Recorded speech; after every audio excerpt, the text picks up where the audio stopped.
29 прим. 7, 29 прим. 9, 29 прим. 1 СКУАП РФ. Суд постановил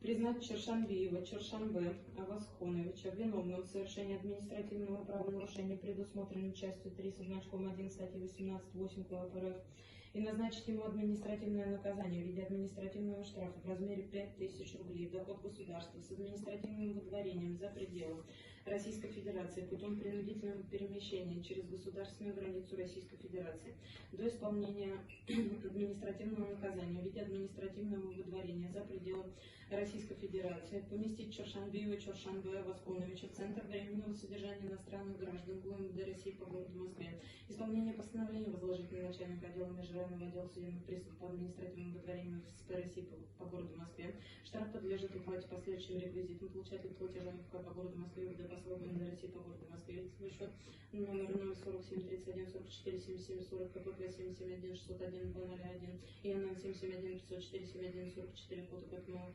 453 53 300, счет номер 401 028 105 453 7 603 в ГУ Банк России по ЦФО дробь УФК по городу Москве, счет получателя платежа 031 00 643 7 0 173 20 БИК 004 525 988.